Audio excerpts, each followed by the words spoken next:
Thank you, first of all, to Vice President Harris. Thanks for putting your trust in me and for inviting me to be part of this incredible campaign. And a thank you to President Joe Biden for 4 years of strong, historic leadership.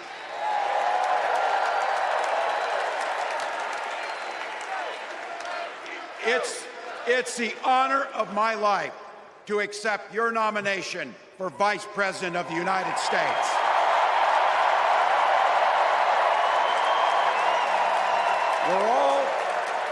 We're all here tonight for one beautiful, simple reason.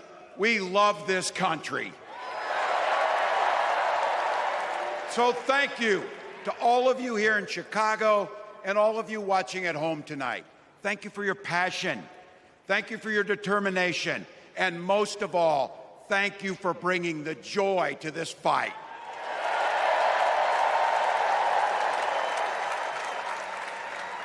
Now, I grew up in Butte, Nebraska, a town of 400 people. I had 24 kids in my high school class, and none of them went to Yale. But I'll tell you what, growing up in a small town like that, you learn how to take care of each other. That family down the road, they may not think like you do. They may not pray like you do. They may not love like you do, but they're your neighbors. And you look out for them, and they look out for you. Everybody belongs, and everybody has a responsibility to contribute. For me, it was serving in the Army National Guard. I joined up 2 days after my 17th birthday, and I proudly wore our nation's uniform for 24 years. My dad, a Korean War era Army veteran, died of lung cancer a couple years later. He left behind a mountain of medical debt. Thank God for Social Security survivor benefits.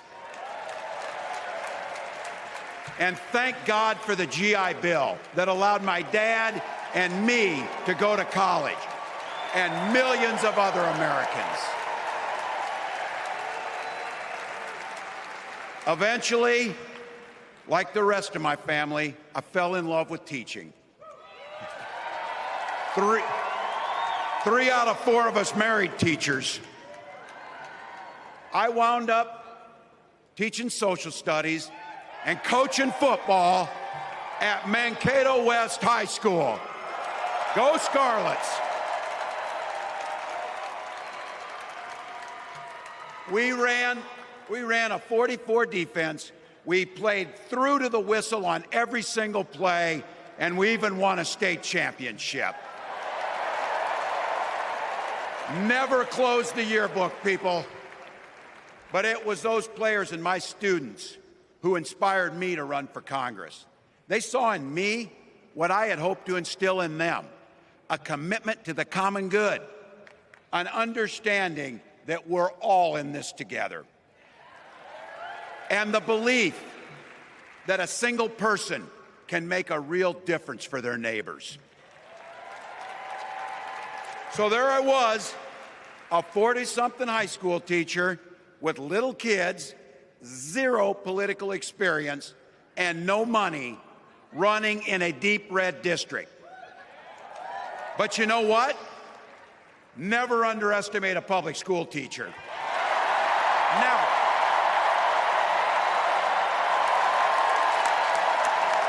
I represented my neighbors in Congress for 12 years, and I learned an awful lot. I learned how to work across the aisle on issues like growing the rural economies and taking care of veterans. And I learned how to compromise without compromising my values. Then I came back to serve as governor, and we got right to work, making a difference in our neighbors' lives.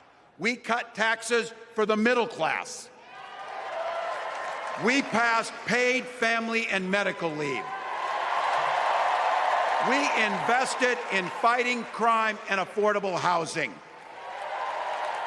We cut the cost of prescription drugs and helped people escape the kind of medical debt that nearly sank my family. And we made sure that every kid in our state gets breakfast and lunch every day. So while other states were banning books from their schools, we were banishing hunger from ours.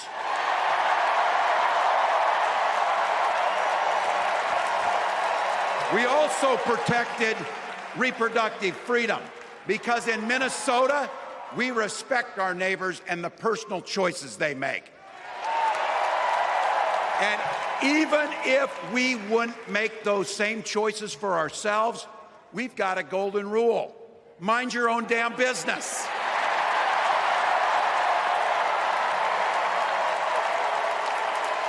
And that includes IVF and fertility treatments.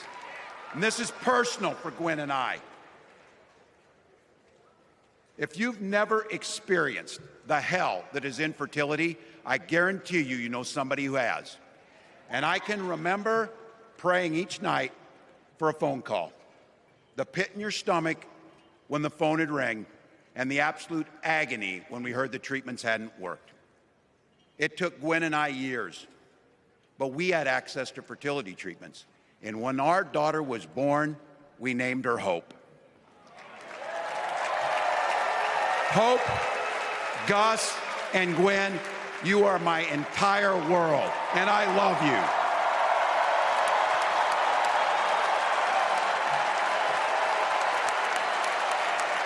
I'm letting you in on how we started a family because this is a big part about what this election is about. Freedom. When Republicans use the word freedom, they mean that the government should be free to invade your doctor's office. Corporations free to pollute your air and water. And banks free to take advantage of customers. But when we Democrats talk about freedom, we mean the freedom to make a better life for yourself and the people that you love. Freedom to make your own health care decisions. And yeah, your kids' freedom to go to school without worrying about being shot dead in the hall. Look, I know guns. I'm a veteran. I'm a hunter. And I was a better shot than most Republicans in Congress, and I got the trophies to prove it. But I'm also a dad. I believe in the Second Amendment, but I also believe our first responsibility is to keep our kids safe.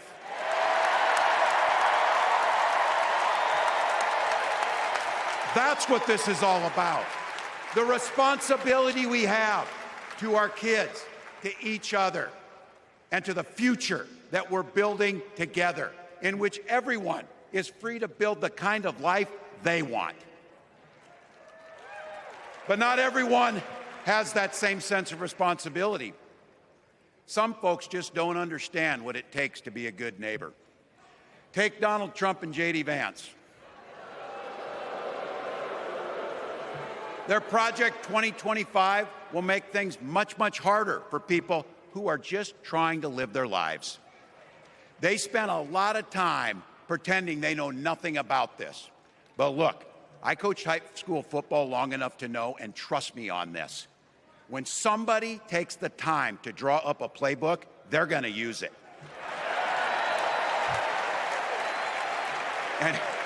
And we know if these guys get back in the White House, they'll start jacking up the costs on the middle class, they'll repeal the Affordable Care Act, they'll gut Social Security and Medicare, and they will ban abortion across this country with or without Congress. Here's the thing, it's an agenda nobody asked for. It's an agenda that serves nobody except the richest and the most extreme amongst us. And it's an agenda that does nothing for our neighbors in need. Is it weird? Absolutely. Absolutely. But it's also wrong, and it's dangerous. It's not just me saying so. It's Trump's own people. They were with him for 4 years. They're warning us that the next 4 years will be much, much worse. You know, when I was teaching every year, we'd elect a student body president. And you know what? Those teenagers could teach Donald Trump a hell of a lot about what a leader is. Leaders don't spend all day insulting people and blaming others. Leaders do the work.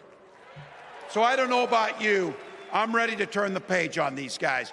So go ahead, say it with me. We're not going back.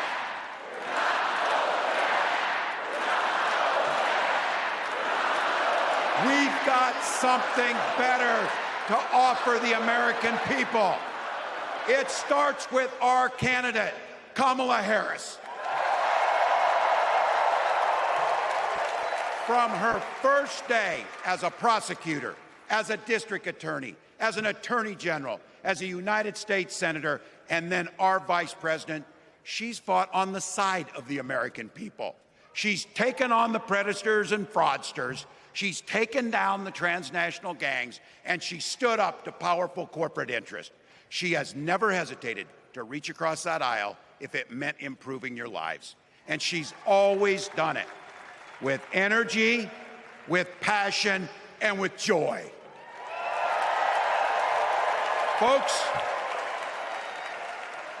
we've got a chance to make Kamala Harris the next president of the United States.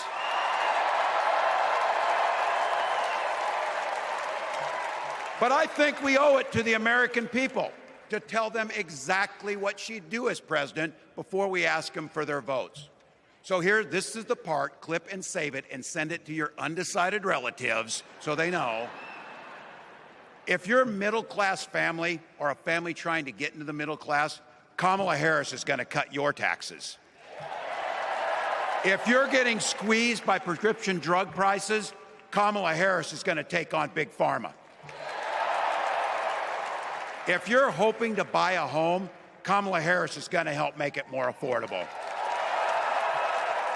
And no matter who you are, Kamala Harris is going to stand up and fight for your freedom to live the life that you want to lead. Because that's what we want for ourselves, and it's what we want for our neighbors. You know, you might not know it, but I haven't given a lot of big speeches like this. But I have given a lot of pep talks. So let me finish with this, team. It's the fourth quarter. We're down a field goal, but we're on offense and we've got the ball. We're driving down the field. And boy, do we have the right team. Kamala Harris is tough. Kamala Harris is experienced, and Kamala Harris is ready. Our job for everyone watching is to get in the trenches and do the blocking and tackling. 1 inch at a time, 1 yard at a time, 1 phone call at a time, 1 door knock at a time, 1 $5 donation at a time. Look, we got 76 days. That's nothing. There'll be time to sleep when you're dead. We're going to leave it on the field. That's how we'll keep moving forward. That's how we'll turn the page on Donald Trump. That's how we'll build a country where workers come first. Healthcare and housing are human rights. And the government stays the hell out of your bedroom.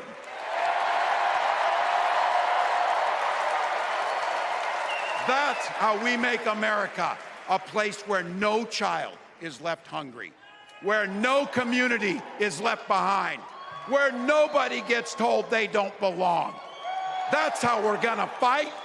And as the next president of the United States always says, when we fight, when we fight, when we fight, thank you. God bless.